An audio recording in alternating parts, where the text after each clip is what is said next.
When people talk about life purpose, it's often in terms of something specific and concrete: a career, a calling, a cause.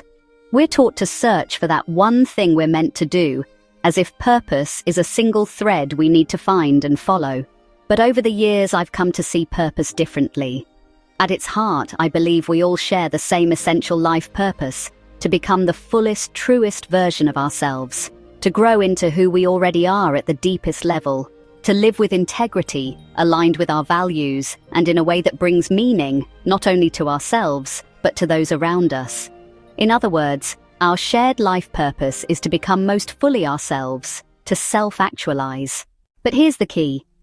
While the essence of our purpose may be the same, the expression of it will look different for each of us. For one person, it might mean starting a movement or building a business. For another, it might mean raising children with compassion, or tending a garden, or creating art that no one else sees. For someone else, it might mean learning to live gently with chronic illness, or showing up for others in quiet, unnoticed ways.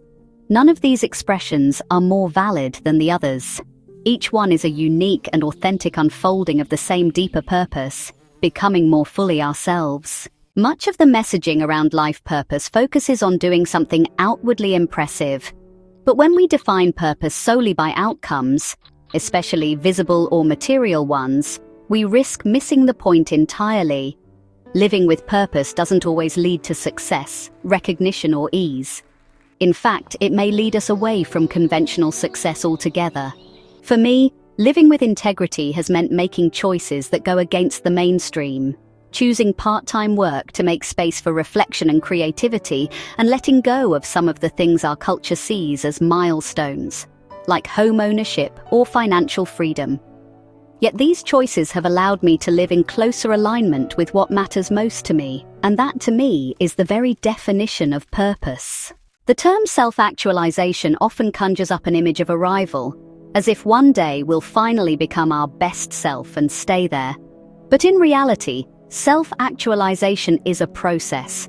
It's an ongoing journey of deepening self-knowledge, alignment, and growth. And it's not always a straight line. We don't all have the same resources, opportunities, or health. Life will pull us off course at times, but even in those moments, the invitation remains the same: to return to what feels true, to make choices that honor who we are becoming, even when the road is quiet, meandering, or hard to explain. So yes, perhaps we do all have the same life purpose, but it's not a job title. It's not a mission statement. It's not a 5-year plan. It's something far deeper: to become more fully and courageously ourselves, to live in alignment with our values, to bring our whole selves to the world in whatever way we can. That purpose might not make headlines. It might not lead to a bestseller or a TED Talk, but it will lead to a life that feels meaningful from the inside out. And that, in the end, is the kind of success that truly matters. If you found this video meaningful, please like and subscribe. It really helps more people find this kind of reflective content. And if you're drawn to explore further, visit spiralpathlifecoaching.com, where you'll find in-depth articles, soulful book reviews, and resources to support you on your path to purpose and inner growth. Thanks for watching, and I hope to see you again soon.